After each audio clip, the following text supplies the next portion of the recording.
Tanong ng maraming Pilipino, ngayong alam na natin na iligal ang pagkakaaresto kay Rodrigo Duterte. Pwede daw bang kasuhan o managot ang mga taong responsable dito? Sino-sino ang mga pwedeng kasuhan?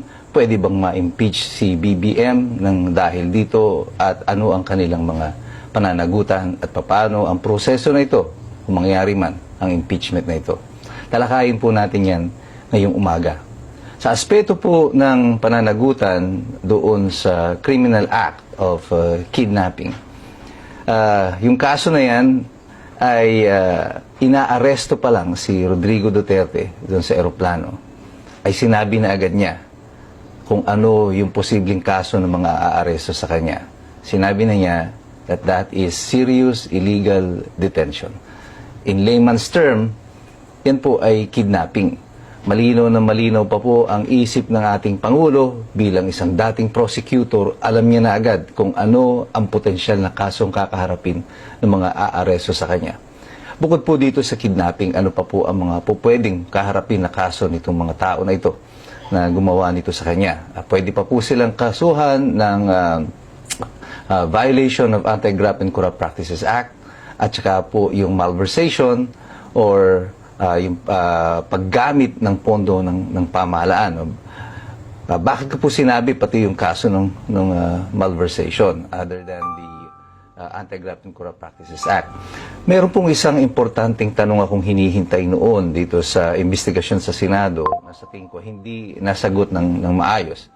Sa interview po ni Secretary Remulla, inamin niya na ang pondo na ginamit sa pag-hire ng pagkuha o pag-charter ng eroplano ay galing sa Office of the President. Ang tanong, anong item sa budget ng Office of the President kinuha ito? Imposible naman kasi mayroong specific line item doon na nakalagay na for rent ng eroplano o for kidnapping. So most likely ito ay ginamit sa isang general fund na pinagmulan kagaya po ng confidential fund. Dahil po ibinulgar na ni Secretary Remulla na ito ay galing sa Office of the President yung pondo na ito at most likely ito ay galing sa confidential fund. Hindi na siya confidential kasi nahayag na siya sa publiko yung pagkakagamit nito. Kung ang pera ng gobyerno ay ginamit mo sa paggawa ng krimen, kagaya ng kidnapping, may dagdag ka pang pananagutan dahil hindi na po public use yung ginamit mo doon sa public fund. Ang kidnapping po ay hindi po yan public use. Yan po ay isang krimen at dapat may managot sa kanila. Paano naman daw po sila kakasuhan? Ang presidente po hindi po pwedeng kasuhan sa kasalukuyan sapagkat siya po ay merong immunity. Subalit yung kanyang mga cabinet secretary at iba pang lumahok dito ay po pwede pong sampahan ng kaso sa Office of the Ombudsman dahil sila po ay salary grade 27 na pataas at ang jurisdiction po sa kanila ay nasa Ombudsman na. Ano mangyayari sa Pangulo? Pwede pong siya ay masampahan ng hiwalay na kaso ng impeachment. Sino po ang pwede mag-file ng complaint? Any private citizen can file a complaint. Ngayon, para po siya ma-impeach, ibig sabihin po ng impeach ay i-transmit ng Kongreso yung reklamo na yan papunta sa Senado, kailangan mo ng 1/3 vote ng Kongreso. At pag ito naman po ay naparating sa Senado, kailangan mo naman ng 2/3 vote ng mga senador para siya ma-convict. So, posible ba na ma-impeach siya sa kasalukuyan? Depende po yan sa bilang ng mga congressman na mayroon siya. Kung yung mga may nais na ma-impeach itong si BBM, ay kailangan magpalit muna kayo ng mga congressman ninyo na sa tingin ninyo ay loyal to the current administration. Without that, it is technically impossible. Pero ang kailangan mo lang naman is a 1/3 vote from the Congress. Ang classic example po nito ay nangyari kay ERAP noong year 2000. Nung itinransmit po ng House of Representatives through then Speaker Manny Villar yung impeachment complaint sa Senado. Natunugan na po ng mga kakampi noon ni ERAP na itatransmit nila yung resolution transmitting the complaint, endorsing the impeachment complaint to the Senate. Kaya nung araw na yon ay tatanggalin na sana si Speaker Villar, Manny Villar, sa pagka-Speaker of the House para hindi ma-transmit yung complaint. But in a brilliant move, si Manny Villar did the unthinkable.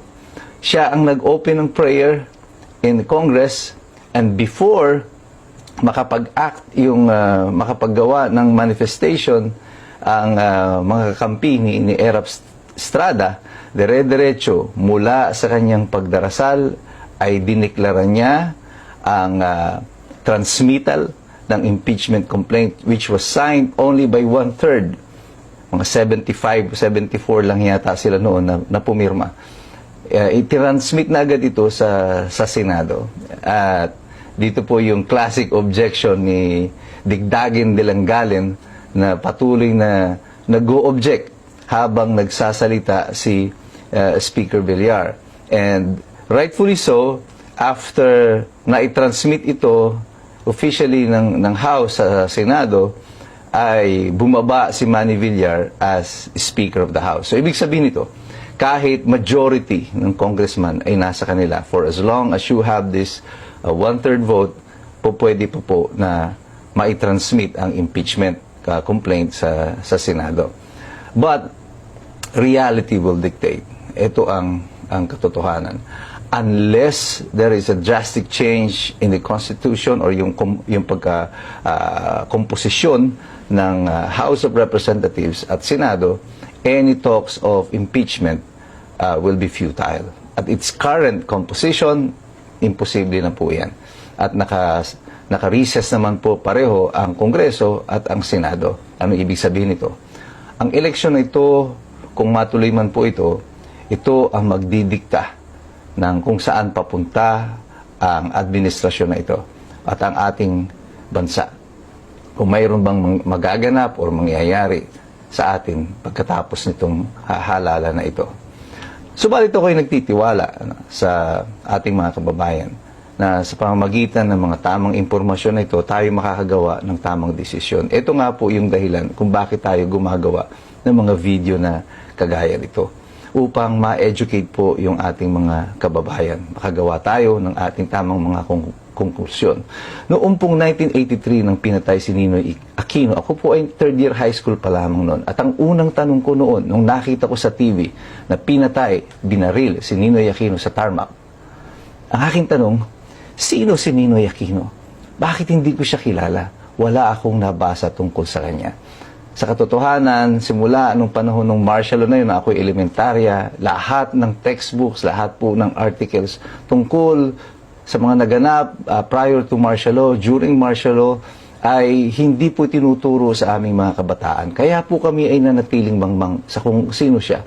At natutunan ko po kung sino si Ninoy Aquino sa pamamagitan po ng mga lumang magazine. Doon po sa bahay ng lolo ko, may mga nabasa akong lumang magazine ng reporter. At doon ko po inaral kung sino si Ninoy Aquino, kung ano yung first quarter storm, ano yung naganap, yung mga rally. At dito ko napatunayan talaga that history is written by the victors. Sa kasalukuyan po, mahirap pong gawin iyan ng mga namumuno na itago pa ang katotohanan with the advent of the internet at marami pong mga tao ngayon na naghahayag. At sumasali po tayo dito ngayon sa nagpapahayag ng katotohanan. Hindi po natin intensyon na manakit, hindi natin intensyon na basta-basta manira. Ang gusto natin is to inform the people sapagkat mahirap makialam ang walang alam.